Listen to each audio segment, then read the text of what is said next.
안녕하세요. I'm Demarchlier. I'm Arielle. And we're Soju for Two.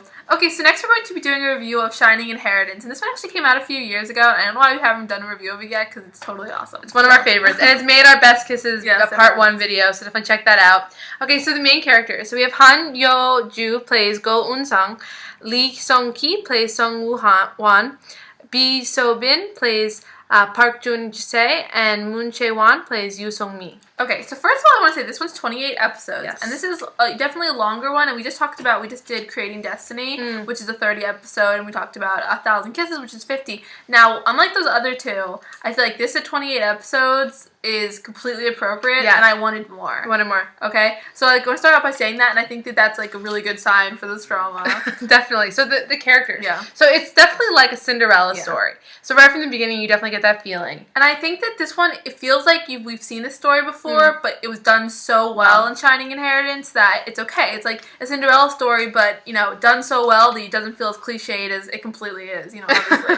Definitely. So chemistry, I think that's, it. Yeah. Right from the beginning, the two of them, really hit butt heads. Literally, she punches him right in the beginning, and up until the end, it's super intense, their relationship. And I think that this is one where you like a lot of the characters in it, so it gets to be really hard to decide kind of where you want it to go. And, this is, for me, the main female lead for this. I think she did this right around the same time as Heaven's Postman. Yeah, right? I think it was right before Heaven's Postman. Yeah. So she had similar hairstyle and things like that. And I really love her. And I loved her in Heaven's Postman. I think in this she does a great job. I think this is kind of a hard role sometimes, to not overact it or, to give it the right energy. And she really does a good job with it. Yeah, we just reviewed. She was just in Always. She's a great actress. We really, really love everything she's been in so far that we've seen.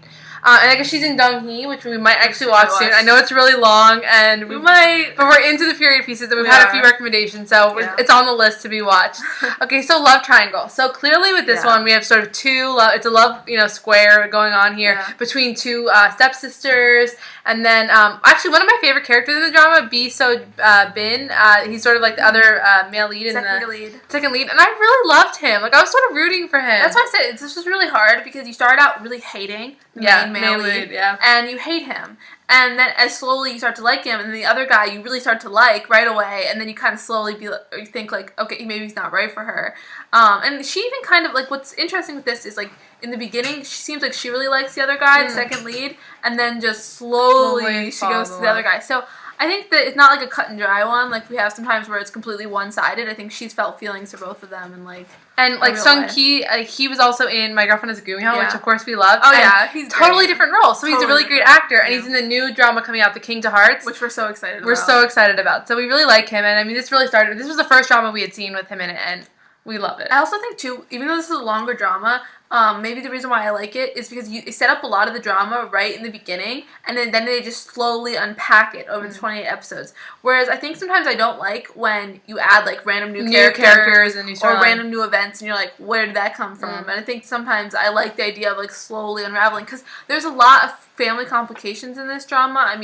Crazy things. She has an autistic brother who is kidnapped and is away from her for a very long time, and you really felt bad for her, her struggle to get him back. It was so sad, and that's why I think the mistaken identity misunderstanding. Clearly a huge misunderstanding is where the brother is, and that's driving everything for her. And also the whole kind of idea with this one, why it's called Shining Inheritance, is that she kind of goes from being, it's not completely a Cinderella. Yeah. She goes from being wealthy, and then her father dies, suddenly, and then all the complications with that, and then and then she loses her money because of her stepmother being an evil witch, as she is. And slowly she starts figuring things out, and she meets this old grandmother who she kind of takes in, and then she wants to give her entire inheritance. And pretty much the crazy stepmother tries to ruin all of that for her, sabotage her, and good wins out in the end. Yes. In most dramas. And I think that all of this sort of drama is actually played out really well in this one. And even though we've seen so many Cinderella stories, this one we really like. It doesn't feel like a new story, but it was acted really well. Mm-hmm. It's different than other versions we've seen before. So bad guy turned good. So clearly, he's a really bad guy in the beginning. Makes a huge difference. You don't feel a lot of compassion for him as a character, and he seems just a really big jerk. So I guess that shows that he's a really good actor. He's a good actor because he was such a spoiled brat in the beginning. Yeah. He annoyed me. Just really selfish. But in the end, you really do love him. So piggyback ride. I don't remember any piggyback rides. Okay, so kisses. Okay, so there's the bridge kiss. Yeah, which is like epic. Epic. I love you. I need you. I believe you. It's so good. We definitely crying. She's crying. Oh, it's so good. That's great. So, but I didn't like the dress she was wearing in that scene. She's wearing she's like in a nightgown. It was odd. I didn't like it, but the kiss was great, and it was definitely intense. So that's what I said. That's like one of our favorite drama kisses. Oh yeah, it made the top 10 list for sure. Fashion.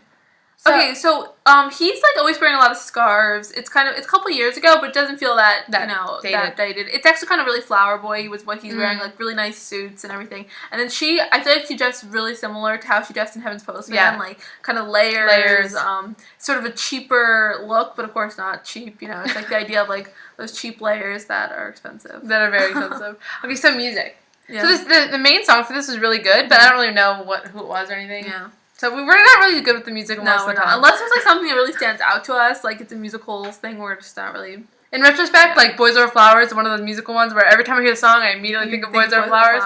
But a lot of the other shows, not so much. Okay, so rating this one, I mean, I think I gave this a really high rating. I think this is a 9 for me. I think this is one that I would always want to go to. I could watch this, all the time. I like all the different facets of the story. The villains are really evil. The good characters are really good, and it's a great drama. So if you haven't seen it, go see this one. I'm gonna give it a 9.5. I think it's definitely. I watched this multiple times since the first time I saw it, and I've loved it every single time. And I think the reason it's not a perfect 10 for me is because there is like a little bit of lag, and it's because it's a longer one. But it's not really much lag. It's still great. I just think maybe the only reason why I don't give it a full thing is like the complications with the dad. That seems really crazy to me. Weird. So I don't know. Some parts of watching that, I was just like, how can that be happening? Like, I don't know. But I love this love story. No, it was great. This is definitely one to watch, and you're gonna love it. I mean, just watch it. Thanks, guys. Bye. Bye.